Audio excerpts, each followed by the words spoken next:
The average Aussie household is spending $160 each week on groceries. And then some. So for tips on how to save at the checkout from the supermarkets themselves, today money expert Effie Zahos joins us.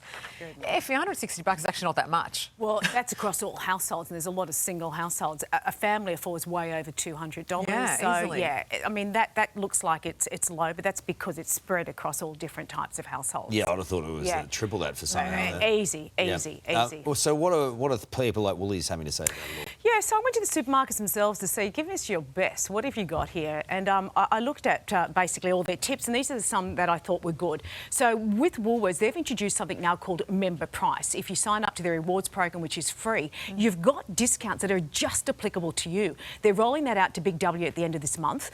The tip here from them is download the app. You know, you go to the grocery store, you forget your card, you'll miss out on those discounts. Okay. So Coles, what I like with Coles, their tip was on Wednesdays, they actually discount about 200 products that are only available online. So shop online, look for those discounts, then get your free click and collect, where you don't even have to go into the store and it's all controlled spending.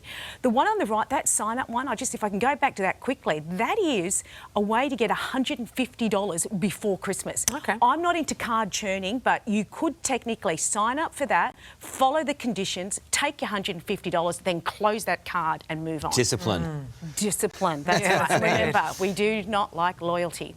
The other thing here is Aldi and IGA. So Aldi every Wednesday release their specials. Go online, jump in first. And IGA has like a price match. So if you see that ticket, you know that even if you're shopping local, at least it matches the Coles and Woolworths prices from the previous week. Some quick Effie tips. Okay, so I do like download an app. That's a no-brainer. Half price, frugal, choose whatever you like. The other one is convenience costs. I've talked about letters, you know, in bags. The same applies with cheese. Bulk cheese versus slices. You're going to pay so much more in slice. Cut it yourself. Yeah, exactly. Yeah. Very good tip.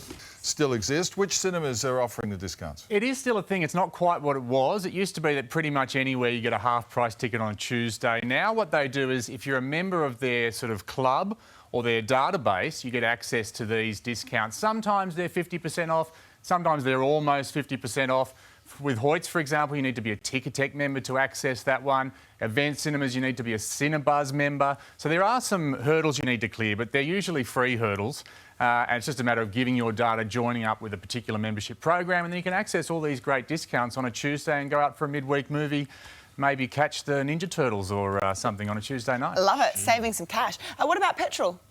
Petrol, it used to be cheap Tuesdays as well. There was this fantastic sort of fortnightly cycle, and if you just filled up on a Tuesday, you could be pretty confident it would be the cheapest day of the week. Not anymore, unfortunately. Oh. WA still has that advantage. They have a very predictable petrol price cycle due to their fuel watch system. But as you can see, this is the averages yesterday. They're quite different from state to state. There's been a big spike in Sydney that's coming soon to Melbourne. Brisbane is high, the others are low.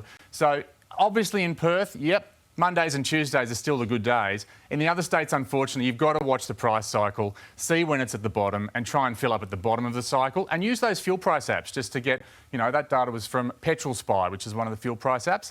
They'll tell you who's the cheapest on any given day of the week. It's a bit like pinning the tail on It's the a dog. shame that the petrol light came up on my car on the way to work this morning. Hey, are there any small businesses that do cheap Tuesday deals? Yeah, there are quite a few out there that are keeping the dream alive. If you just, you know, you can Google Cheap Tuesdays, you'll find examples. Have a look at the bargain hunting websites.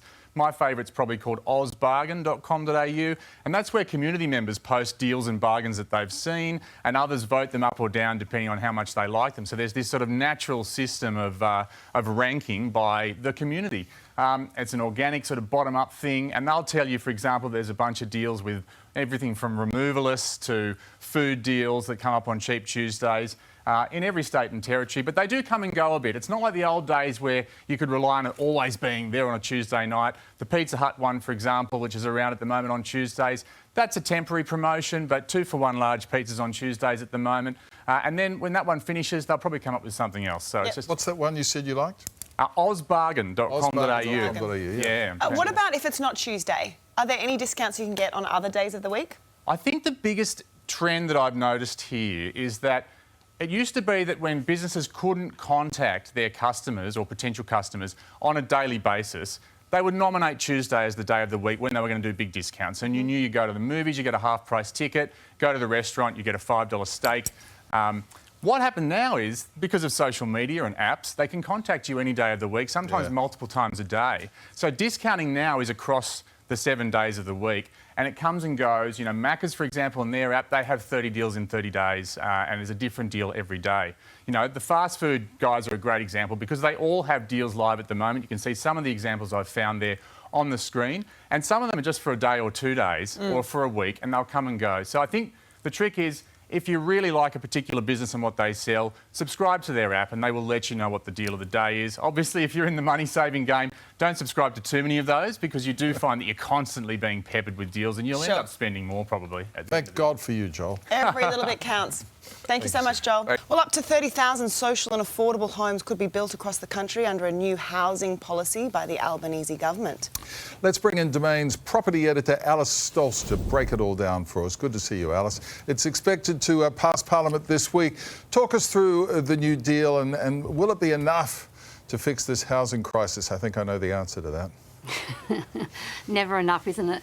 Is it, guys? Good morning. Look, this is Labor's sort of signature housing policy that they floated at the last budget. This idea of building 1.2 million homes over the next 5 years to really support our lack of housing in this country. And I suppose sort of the cherry on top of it was also providing 30,000 social and affordable housing, which I think everybody is in agreement that we need. Now, that is expected to pass now that we've got agreement in Parliament, which is fantastic.